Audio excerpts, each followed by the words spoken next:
Hello friends, welcome to your educational channel Saf Shiksha. Today we will discuss about most important questions of physics. So let's get started with question number 1. The question number 1 is work is the product of A. mass, B. velocity, C. force, D. displacement. Options दिए गए हैं इसमें A and B, B and C and D A and D. तो question में पूछा गया guys कि work जो है वो इनमें से किसका प्रोडक्ट है। तो वर्क जो है वो प्रोडक्ट है फोर्स का एंड डिस्प्लेसमेंट। क्या जाएगा इसका मतलब कि work is the product of force and displacement of an object in direction of that force. तो गाइस इसका जो क्या आ जाएगा इसका ऑप्शन सी एंड डी। क्या आ जाएगा ऑप्शन सी एंड डी। तो गाइस इसकी जो मैथमेटिकल फार्मूला है तो हम कैसे डिफाइन करते हैं इसको, जैसे work is equal to force to displacement cos theta. तो इसमें जो गाइस W है इसका क्या मतलब है, इसका मतलब है वर्क जिसको जो है हम मेज़र करते हैं जूल में। किसको मेज़र करते हैं, इसमें वर्क को मेज़र करते हैं हम जूल में। और इसमें F है, F का मतलब क्या है मैग्नीट्यूड ऑफ अप्लाइड फोर्स। और D का मतलब है इसमें डिस्प्लेसमेंट। और थीटा का मतलब है इसमें angle between the force vector and direction of displacement. तो क्या आ जाएगा इसका answer, work is the product of force and displacement, that is option C. उसके बाद आ जाएगा next question number 2, which of the following is not a type of mechanical energy. Question में बोला गया कि इनमें से जो मैकेनिकल एनर्जी का टाइप कौन सा नहीं है। ऑप्शंस दिए गए इसमें A. Kinetic energy, B. Geothermal energy, C. Potential energy, D. All of the above. तो गाइस सबसे पहले हम बताएंगे कि मैकेनिकल एनर्जी का मतलब क्या है। मैकेनिकल एनर्जी का मीनिंग ये है कि जो ऑब्जेक्ट है वो पोजेस करता है due to its motion that is kinetic energy और its position that is potential energy as a whole. तो इनमें से जो मैकेनिकल एनर्जी का टाइप नहीं है वो क्या आ जाएगा, ऑप्शन सी जियोथर्मल एनर्जी। जो जियोथर्मल एनर्जी जो है वो मैकेनिकल एनर्जी का टाइप नहीं है।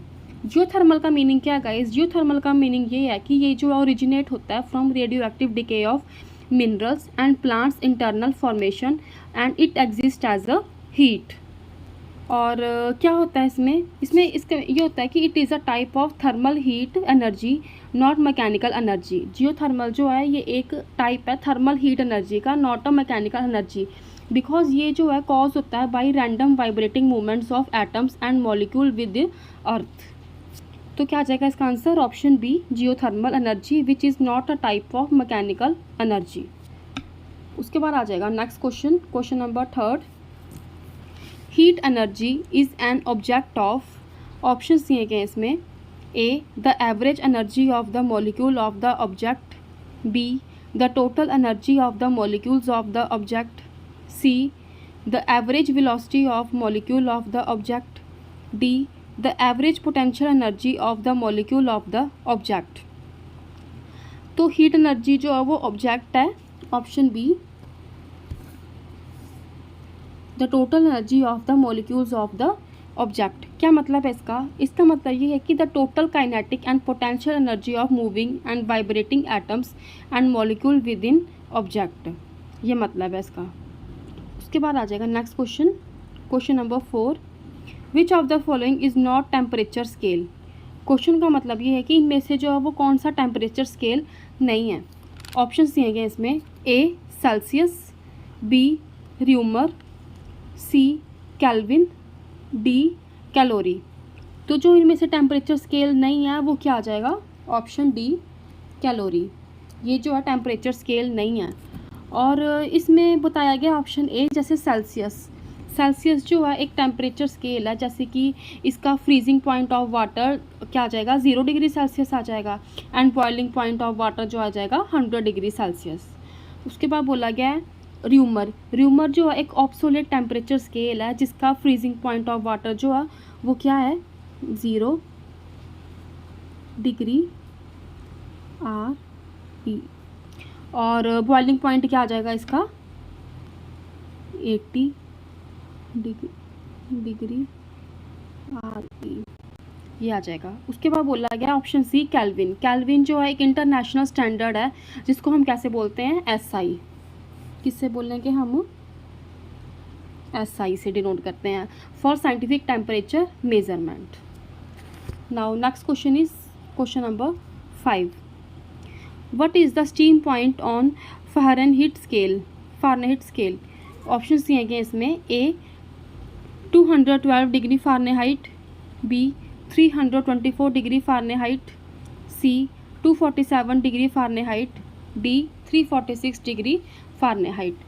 तो जो स्टीम पॉइंट है फ़ारेनहाइट स्केल का वो क्या आ जाएगा, ऑप्शन A 212 डिग्री फ़ारेनहाइट। इसका जो स्टीम पॉइंट है मीन्स की बॉइलिंग पॉइंट जो है इसका, तो वो क्या आ जाएगा 212 डिग्री फ़ारेनहाइट। ये क्या है,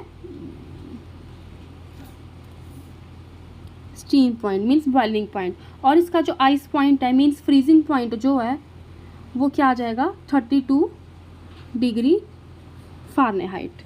तो जो इसका स्केल इंटरवल आ जाएगा गाइस वो क्या है, गैप होता है between ice and steam point में, जो कि डिवाइडेड होता है टू एग्जैक्टली 180 इक्वल पार्ट्स में।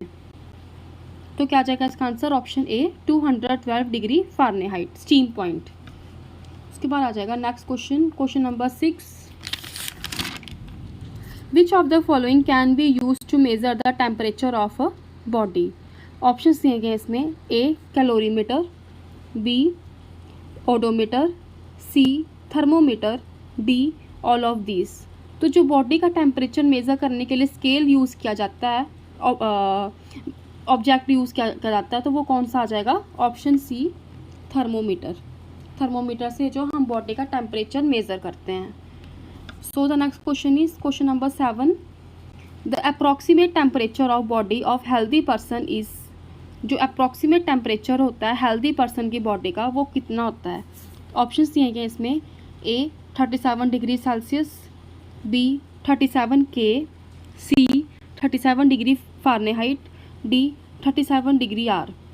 तो जो नॉर्मल हेल्दी पर्सन बॉडी का टेम्परेचर जो है वो कितना आएगा, ऑप्शन A 37 डिग्री सेल्सियस। ये जो है हेल्दी पर्सन बॉडी का टेम्परेचर है। Now next question is question number 8। Which mode of transportation of heat is essentially not required the medium. Question का मतलब ये है कि कौन सा मोड ऑफ द ट्रांसपोर्टेशन इनमें से जिसको जो मीडियम की ज़रूरत नहीं पड़ती। ऑप्शन दिए गए इसमें, A conduction, B convection, C radiation, D all not required. तो इसका आंसर आ जाएगा गाइस ऑप्शन C रेडिएशन, जो कि रिक्वायर्ड नहीं है फॉर द मीडियम। क्या मतलब है इसका मतलब ये है कि it transfer energy through electromagnetic waves allowing it to occur even across a perfect vacuum like other space. Now next question is question number 9। Which of the following cloth should be wear in winter season. Question का मतलब ये है कि इनमें से जो कौन सा क्लोथ है जो कि हमें विंटर सीजन में वियर करना चाहिए। ऑप्शन दिए गए इसमें, A black dress, B white dress, C red dress, D none of the these. Option दिए गए इसका आंसर आ जाएगा guys option A black dress. Because black fabrics जो होते हैं गाइस वो एब्जॉर्ब करते हैं more sunlight and heat radiation than light colour, and ये हेल्प करते हैं to keep our body warm in chilly weather. तो क्या आ जाएगा इसका answer, option A black dress. Now next question is question number 10। Geothermal energy is due to. Option दिए गए इसमें, A conduction of heat from core of the earth, B frequent rain, C radiation of heat from sun, D all of the above. तो इसका answer आ जाएगा guys option A conduction of heat from core of the earth. क्या मतलब है इसका, it is the natural heat trap beneath earth surface. ये heat जो है प्राइमरीली ओरिजिनेट होती है टू सोर्सेज से। फर्स्ट वन क्या आ गया, radio active decay of elements, जो कि जैसे यूरेनियम आ गया, थोरियम आ गया, पोटेशियम आ गया। और उसके बाद सेकंड वन है residual heat from formation of planet. तो क्या आ जाएगा इसका answer? Option A, conduction of heat from core of the earth. Now next question is question number 11, the property rectilinear propagation of light causes. Options दिए गए इसमें, ए refraction, B rainbow, सी meteors, D eclipses. तो इसका answer आ जाएगा guys option D, eclipses. ये जो है द प्रॉपर्टी है ऑफ रेक्टिलिनियर प्रॉपर्टी मीन्स कि लाइट ट्रैवल करती है स्ट्रेट लाइन में थ्रू यूनिफॉर्म मीडियम, लाइक जैसे शेडो फॉर्मेशन हो गया, एक्लिप्सिस हो गया। एक्लिप्सिस का मीनिंग क्या है? जैसे सोलर एंड ल्यूनर एक्लिप्सिस जो होते हैं वो अकर होते हैं बिकॉज मून एंड अर्थ जो होते हैं वो ब्लॉक कर देते हैं straight line path of sunlight. और पिन होल कैमराज भी होते हैं इसमें, और रे ट्रेसिंग भी की जाती है। तो क्या आ जाएगा इनमें से answer? Option D, eclipses. Now next question is question number 12, the region of space where light from sources does not reach and hence is darkest is called. Question का मतलब ये है कि तो ऐसा रीजन जो स्पेस का जहाँ पे लाइट जो होती है सोर्सेज से वो नहीं पहुँच पाती और वो जो है डार्केस्ट ही रहती है, वो किसकी वजह से रहती है? ऑप्शंस दिए गए इसमें, ए पिनम्बरा, बी अम्बरा, सी ओपेक, डी लुमिनस। तो इसका आंसर आ जाएगा गाइस ऑप्शन बी, अम्बरा। ये जो है एक innermost darkest part of shadow है। So the next question is question number 13, which one of following optical instrument produce virtual image. इनमें से जो है ऐसा कौन सा ऑप्टिकल इंस्ट्रूमेंट है जो कि वर्चुअल इमेज प्रोड्यूस करता है? ऑप्शंस दिए गए इसमें, A a simple magnifier, B movie projector, C an ordinary single lens reflex camera, D none of the above. तो इसका आंसर आ जाएगा guys option A, a simple magnifier. क्या होता है ये जो है एक सिंगल कन्वेक्स लेंस है यूज़ करता है। जब कोई ऑब्जेक्ट जो है फोकल लेंथ पे रखा जाता है तो लाइट रेज जो होती हैं वो डाइवर्ज करती हैं after passing through lens.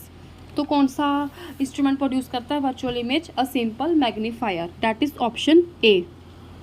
Now next question is question number 14, which of the following is responsible for the colour of our eyes. इनमें से जो है ऐसा कौन सा रिस्पॉन्सिबल है हमारी आई के कलरिंग के लिए? ऑप्शंस दिए गए इसमें, ए आइरिस, बी प्यूपिल, सी कॉर्निया, डी रोड्स। तो जो कलरिंग के लिए रिस्पॉन्सिबल है वो कौन सा आ जाएगा? Iris, that is option A. ये जो है coloured muscular tissue of eye है। Now next question is question number 15, which of the following is not the case with image formed by plane mirror. Options दिए गए इसमें, A it is erect, B it is virtual, C it is diminished, D it is at the same distances as the object. तो इसका answer आ जाएगा guys option C, it is diminished. कि जो image formed की जाती है by the plane mirror से वो इनका केस नहीं है, वो बहुत ही स्मॉल साइज़ की होती है। तो क्या आ जाएगा इसका आंसर? इट इज़ डिमिनिश्ड, जो कि एक रियल इमेज नहीं है, डिमिनिश्ड है मीन्स स्मॉलर साइज़ की है। Now next question is question number 16, the number of oscillations per second is measured in. कि जो नंबर ऑफ ऑसिलेशंस जो होते हैं पर सेकंड वो किसकी वजह से मेजर की जाती हैं? ऑप्शंस दिए गए इसमें, A meter, B per meter, C hertz, D decibel. तो इसका आंसर आ जाएगा guys hertz, that is option C. The number of oscillations per second जो है इसको हम फ्रीक्वेंसी बोलते हैं एंड ये मेज़र किया जाता है in units of hertz, that is जैसे कि 1 हर्ट्ज हो गया is equal to 1 oscillation per second. उसके बाद आ जाएगा next question number 17, loudness of sound is proportional to. Options दिए गए इसमें, A frequency, B amplitude, C both A and B, D neither A and B. तो इसका आंसर आ जाएगा guys option B, amplitude. Loudness of sound is proportional to amplitude. क्या मतलब है इसका? क्योंकि ये मेज़र करता है maximum distance air particles vibrate from their rest position. तो क्या आ जाएगा इसका आंसर? Option B, amplitude. तो गाइस ये थे मेरे आज के most important questions of physics.